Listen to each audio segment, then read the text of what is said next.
ముందుగా మా ఛానల్ చూసేవారు లైక్ చేయండి, సబ్స్క్రైబ్ చేయండి, వీలుంటే కామెంట్ చేయండి, బెల్ ఐకాన్ యాక్టివేషన్ చేసుకోండి. మా ఛానల్ చూస్తున్నారు కానీ ఎవరు లైక్ చేయట్లేదు, సబ్స్క్రైబ్ చేసుకోవట్లేదు, కామెంట్ చేయట్లేదు. మనం ఇంట్రెస్టింగ్ వీడియోతో మన ముందుకు వచ్చామన్నమాట. అదేంటంటే మనకి న్యాచురల్ స్టార్ ఎవరో మన అందరూ తెలుసు.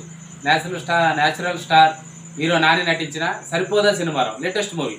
సరిపోదా శనివారం మూవీ నుంచి ట్రైలర్ రిలీజ్ అయింది మనకి. అసలు ఈ ట్రైలర్ వచ్చేసి 3 నిమిషాలు ఇచ్చాడండి. ఏ ట్రైలర్ అయినా ఇప్పుడు దాకా మనకు రిలీజ్ అయిన ట్రైలర్లో, ఈ నెలలో రిలీజ్ అయిన ట్రైలర్లో 3 నిమిషాలు ఎడితో ఏ ట్రైలర్ రాలేదు మనకి.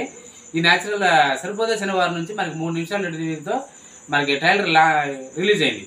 అదేంటంటే నాకైతే ఒక స్టోరీ ఏంటంటే నాకు అనిపిస్తుంది ఏంటంటే చిన్నప్పుడు నాని గారు చిన్నప్పుడు పాటు కూడా మనకి కనపడుతుంది. అంటే నేను భయాన్ని వదిలి నేను మనందరి కోసం ముందుకు వెళ్తున్నా అనేది చిన్న బాలుడితో మనకి చెప్పించారు. అది నాని చిన్నప్పుడు కథ అనమాట అది.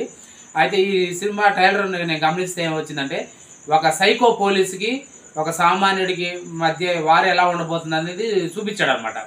అసలు ట్రైలర్లోనే అసలు ఎస్జే సూర్య ఎంత అరాచకం చేశాడో మనందరూ తెలుసు. ఎస్జే సూర్య అరాచకం బీభత్సం ఉందన్నమాట ట్రైలర్లో వచ్చేసి. అలా ఉందన్నమాట ట్రైలర్లో. అయితే నేను గమనించింది ఏంటంటే ఈ సినిమాలో నాని కామెడీ కామెడీగా ఉండడే అనిపిస్తుంది. అంటే ఈ సినిమాలో కామెడీకి ఈ సినిమాలో కామెడీకి కామెడీ ఉండదు అనిపిస్తుంది. ఎందుకంటే నానిని ఇప్పుడు ట్రైలర్లో వచ్చేసి మొత్తం సీరియస్గా చూపించాడు. మరి సినిమా చూడాలి, మరి సినిమాలో కామెడీ ఉంటుందా లేదా. నాకు తెలిసి కామెడీ యాక్టర్లు ఎవరు లేరు. కామెడీ ఉంటుందా లేదా సినిమాలో అనేది చూడాలి మనం. అయితే ట్రైలర్ వచ్చేసి చాలా బాగుంది, మనకి చాలా క్యూరియాసిటీ కలిగించింది. ఎందుకని అసలు నానిది ఏంటంటే వాళ్ళ అమ్మ చాలా ఈడెప్పుడు కోపస్తుడు, ఎప్పుడు గొడవలు బాతుడు అని, అరే నీకు అంటూ ఒక వారం ఇస్తా, ఆ వారంలోనే నువ్వు ఏ గొడవ చేసుకో అని మనకి అని చెప్పింది అనమాట. అయితే ఆ శనివారం అనేది ఆ రోజు వారం అనేది ఇచ్చింది నానికి చిన్నప్పటి నుంచి కొడుక్కి. అదే మూవీతో పెద్ద అయిన తర్వాత కూడా శనివారం మాత్రం గొడవలకు వెళ్తాడు. మన ట్రైలర్లో కూడా ఎస్జే సూర్యతోనే చెప్పించాడు. ఏది శనివారం మాత్రం వాడు కొడతాడా అనేది ట్రైలర్లో కూడా చూపించాడు. అంటే నాని వచ్చేసి శనివారం మాత్రం కొడతాడని మనకి సినిమాలో తెలుస్తుంది అనమాట. అంటే వచ్చేసి మళ్ళీ బీభత్సంగా ఉందన్నమాట ట్రైలర్లో.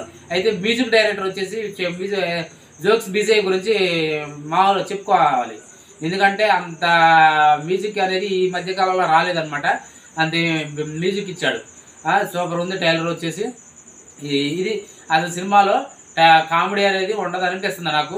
మరి మీకు ఏ విధంగా అనిపించిందో చూడండి. నాని అయితే చాలా సీరియస్ క్యారెక్టర్ అనేది చేశాడు అనమాట. చాలా సీరియస్ క్యారెక్టర్. సాయి కుమార్ అసలు విలన్స్ అయితే బీభత్సంగా ఉన్నారు సినిమాలో. చాలామంది విలన్స్ చూపించాడు. అజయ్ సూర్య అందులో వీళ్ళందరూ మించి అజయ్ సూర్య అనేది వీళ్ళని మెయిన్ విలరు. అతను సైకో బీభత్సం చేశాడు అనిపిస్తుంది సినిమాలో ట్రైలర్ చూస్తే. వాళ్ళిద్దరికి మధ్య వారు అనేది ఎలా ఉండబోతుంది డైరీలో కూడా రాసుకున్నాడు. అరే ఈ డైరీలో వాడి 3వ కన్ను తెడితే ఎలా ఉంటుందని మన సాయి కుమార్ ద్వారా చెప్పించారనమాట. అంటే అంటే నానికి కూడా అంత కోపం వస్తుంది అనమాట. శనివారం మాత్రం ఆ కోపం చూసారా. మనకి వెరైటీగా ఉంది స్టోరీ కూడా. శనివారం మాత్రం కోపడేవాడు అనమాట. మిగతా టైంలో ఏ విధంగా ఉంటాడు అంటే సోమవారం నుంచి శుక్రవారం వరకు హీరో ఏ విధంగా ఉంటాడు, మరి లవ్ పరంగా ఉంటాడా లేదంటే కామెడీ పరంగా ఉంటాడా అనేది సినిమా చూస్తే మనకు అర్థమవుతుంది. రేటెన్సీ నేను కూడా ఆగస్టు 29వ తారీఖు చూడాలి ఈ సినిమా. మొత్తానికి అయితే నాని గారి కెరీర్లో బిగ్గెస్ట్ హిట్ అవుతుందని నేను అనుకుంటున్నాను. దసరా తర్వాత మళ్ళీ కంబ్యాక్ వస్తాడని అనిపిస్తుంది నాకు. చూడాలి. నాని గారి సినిమా ట్రైలర్ అయితే నాకు బీభత్సంగా ఉంది. మ్యూజిక్ అయితే బాగుంది, సూపర్ ఉంది. కాకపోతే సెంటిమెంట్ కూడా ఉంటుంది అనిపిస్తుంది, కామెడీ మాత్రం ఉండదు అనిపిస్తుంది. సెంటిమెంట్ అయితే కొదువు లేదు, ఫైట్స్ అయితే కొదువు లేదు. మాస్ మసాలా లాగా ఉంటుంది. జాతర మాస్ ఫైట్స్ మటుకి మామూలు జాతర ఉండదు, అలా ఉండదు ట్రైలర్లో. ఏ విధంగా అనిపించిందో కామెంట్ చేయండి.